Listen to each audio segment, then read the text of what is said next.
Search the internet for news on uranium and you'll find a string of stories about Iran's nuclear program. Stories peppered with words like condemnation, concern, and of course, outrage. But dig just a little deeper and you'll find, buried among the hundreds of hits, a reference to a substance called depleted uranium. And at first glance, you may not realize that you're looking at what is possibly the greatest crime against humanity of our times. Depleted uranium, or DU, is now the munition of choice for the US military, and it's basically what's left over once the process of uranium enrichment is complete. Inexpensive, easy to shape, denser than lead and almost as hard as a diamond, depleted uranium is capable of slicing through tank armor like a knife through butter, sharpening itself as it penetrates. Then the outer casing splits open and on contact with oxygen, the DU ignites, creating a firestorm literally as hot as the sun itself.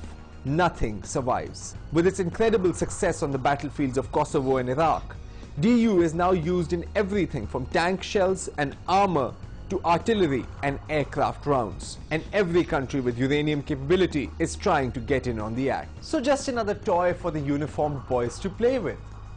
Why should any of this be a cause for concern?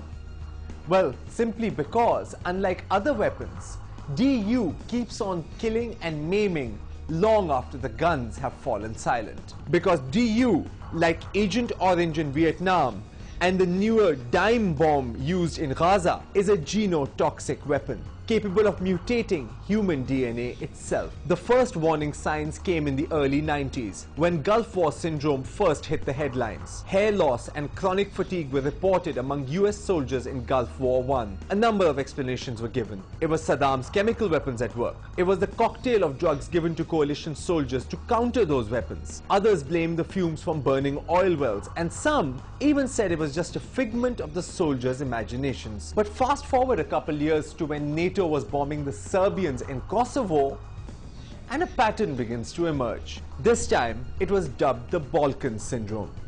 And while the name was different, the symptoms were the same. French, Italian, and British soldiers began to fall sick with leukemia and colon cancer. These were otherwise healthy men who had never had a history of cancer in their families. In all, 16 peacekeepers died of cancer.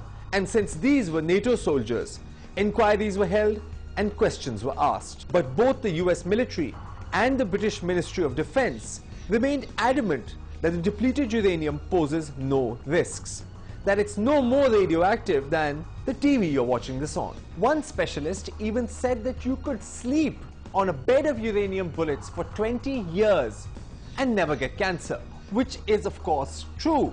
But then again, you could sleep on a bed of cigarettes for 20 years and never get lung cancer. But if you were to smoke that bed, well, that's another story. And in its own warning video, the Pentagon is quite clear on the risks that depleted uranium poses. The first concern, heavy metal toxicity, may occur if depleted uranium enters the body through open wounds, inhalation, or ingestion. Depending on how much depleted uranium is inhaled, swallowed, or gets under the skin, heavy metal poisoning may occur, which can cause damage to internal organs and tissues. A possible long-term hazard from depleted uranium dust is contamination of the ground and water supply. And that's according to the Pentagon itself. But the funny part is that while that video was made in 1995, it wasn't shown to the soldiers who went in loaded with depleted uranium in 2003. And even though the US Army was aware of the dangers well before 1991, that information was not released to soldiers like Major Doug Rock, project director of the DU cleanup team. Unaware of the dangers and without proper equipment, Rock and his crew breathed in DU dust by the lungful. Of his 15-man team, 2 are now dead. And in 1997, Rock received a letter from the Department of Energy stating that his own internal uranium contamination was 5,000 times the permissible level. Many Gulf War vets ended up filing lawsuits against their own governments. Lawsuits that never got anywhere, of course. But a British court did rule that colon cancer in a UK soldier was linked to depleted uranium. But what happens to those who have to live with this poison? What happens to the civilians and in particular the children of Iraq? That story after the break.